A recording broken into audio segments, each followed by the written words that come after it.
আলহামদুলিল্লাহ, it's a blessing যে ইংল্যান্ডের যারা পর্যবেক্ষণ করতে এসেছে তারাও চিনেছে এবং দে ফলো ক্রিকেট। বৃহস্পতিবার ব্রিটিশ একটা প্রতিনিধি দল এসেছিল মিরপুরে। তাসকিন আহমেদও ছিলেন সেখানে। তবে তাকে দেখা মাত্রই যেন ফ্যানবয় মোমেন্ট, সবাই দাঁড়িয়ে ছবি তুলতে থাকলেন। যে কোনো বাংলাদেশি ক্রিকেটারের জন্যই মুহূর্তটা গর্বের। আর যারা ছবি তুলছেন তারা যদি হয় সুদূর বিলেতের কেউ, তবে তো আর বলার অপেক্ষাই রাখে না। শুধু ছবি তোলা অবশ্য না, এই মানুষগুলো তাসকিনকে চিনতেও পেরেছেন, মনে করিয়ে দিয়েছেন 2015 বিশ্বকাপে ইংল্যান্ডকে হারানোর স্মৃতি। এটা একটা অনেক সম্মানের বিষয়। বাংলাদেশ টিমের মতো ইন্টারন্যাশনাল একটা টিমকে এতদিন ধরে রিপ্রেজেন্ট করতে পারছি, আলহামদুলিল্লাহ। অবশ্যই সম্মানের, আল্লাহ যাতে আরও তৌফিক দিয়ে, আপনারাও দোয়া করেন আমি যাতে আরও অনেক বছর সার্ভিস দিতে পারি এবং সম্মান আরও উপরে নিতে পারি।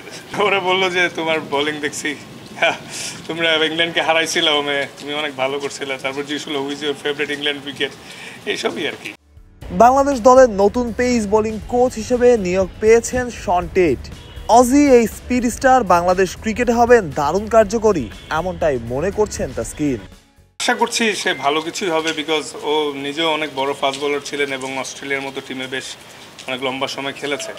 আর প্লাস একটা সবচেয়ে বড় গুড সাইন যে সামনে যেহেতু টি-20 ফরম্যাটের অনেক খেলা আসতেছে, ও রিসেন্ট টি-20 ইরাতেও খেলেছে, বড় বড় ইভেন্ট খেলেছে, তো ওর আইডিয়া হবে।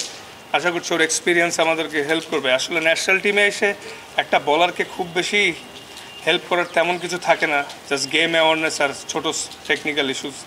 বিকজ ন্যাশনাল টিমে এসে আসলে নিজের কোচিং নিজেরই করতে হয়, বাট বড় কোচটা থাকলে কাজটা অনেক সহজ হয়ে যায়। তো আশা করছি ও ভালো হবে ইনশাল্লাহ, যদি ওর সাথে লম্বা সময় কাজ হয়নি, সামনে হলে বুঝতে। ইংল্যান্ড থেকে ফিরে এখন বোলিং শুরু করেছেন তাসকিন। অপারেশনের প্রয়োজন হয়নি, তবে এখনও ফুল রিদমে বোলিংটা শুরু করেননি। তবে এই পেসার তার সেরে ওঠার প্রক্রিয়ায় খুশি। জাস্ট পার্ট অফ রিহ্যাবিলিটেশন চলতেছে।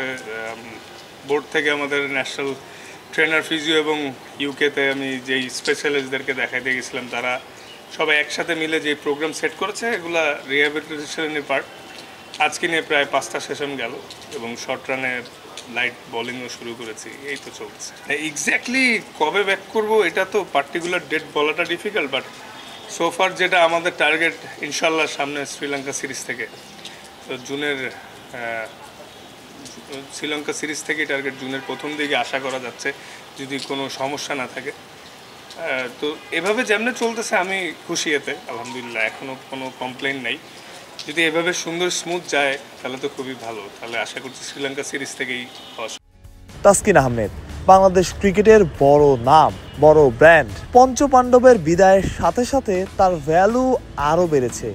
এখন সেটা ধরে রাখার অপেক্ষা, আরও রাঙানোর অপেক্ষা। মাহরুজ প্রত্যয়, বিডি ক্রিক টাইম।